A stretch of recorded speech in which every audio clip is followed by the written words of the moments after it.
Presidenti i Republikës dhe kreu i Partisë së Lirisë, Ilir Meta, ka publikuar nga burgu një reagim të gjatë, ku paraqet versionin e tij për 3 episode kyçe të tranzicionit shqiptar, protestën e 21 janarit 2011 dhe vrasjen e deputetit Azem Hajdari, me 12 shtator 1998, si dhe zhvillimet e 13-14 shtatorit 1998. Në pjesën që i kushton 21 janarit 2011, Meta hedh poshtë idenë e një reagimi spontan ndaj videos së publikuar me 11 janar 2011. Sipas tij, protesta ishte e parapërgatitur prej muajsh dhe materiali i publikuar u përdor si alibi politike për të justifikuar një revoltë të dhunshme.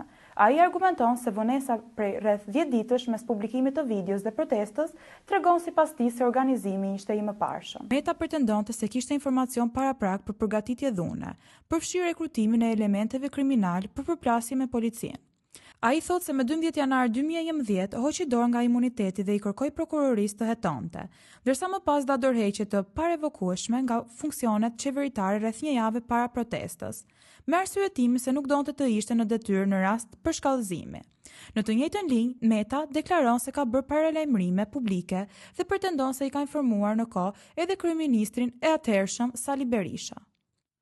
Sipas Metës, sulmi i dhunshëm ndaj kryeministrisë nuk u krye nga protestues socialist, por nga persona të importuar dhe të rekrutuar, të cilët u përplasën për orë të tëra me forcat e rendit deri në përfshirjen e Gardës së Republikës. Ai kritikon institucionet ligjzbatuese për mosparandalimin e dhunës, pavarësisht sinjaleve dhe paralajmërimeve që sipas tij kishin qenë të hershme. Në vijim, Meta sulmon mënyrën si u trajtua dhe u hetua videoja, duke pretenduar se ekspertizat ishin të gabuara ose të njëanshme, dhe kujton se gjykata e lartë e shpalli të pafajshëm me vendim unanim 5-0. Në përfundim të kësaj pjese, ai e quan videon montazh të përdorur politikisht dhe e lidh përdorimin e saj me koston tragjike të 4 viktimave. Në pjesën mbi shtatorin 1998, Meta e cilëson vrasjen e Azem Hajdarit si një ngjarje të paralajmëruar që sipas tij duhet të ishte parandaluar. Ai pretendon se vrasja nuk ishte produkt i një konflikti lokal, por e orkestruar nga duar të padukshme, ndërsa përshkallëzimi i 13-14 shtatorit çoi në një krizë të rëndë institucionale. Meta thot se në atë kohë u diskutua rrezikshmëria e situatës dhe se u humb një mundësi shtensionimi, duke përmendur se ishte sugjeruar dhe dorëheqja e kryeministrit të atëhershëm Fatos Nano, por kjo nuk u materializua.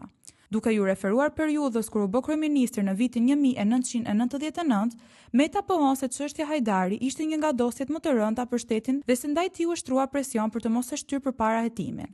Ai pretendon se një ultimatum i vendosur prej tij çoi në arrestimin e Jaho Salihit, të cilët e paraqet si moment kyç për avancimin e çështjes.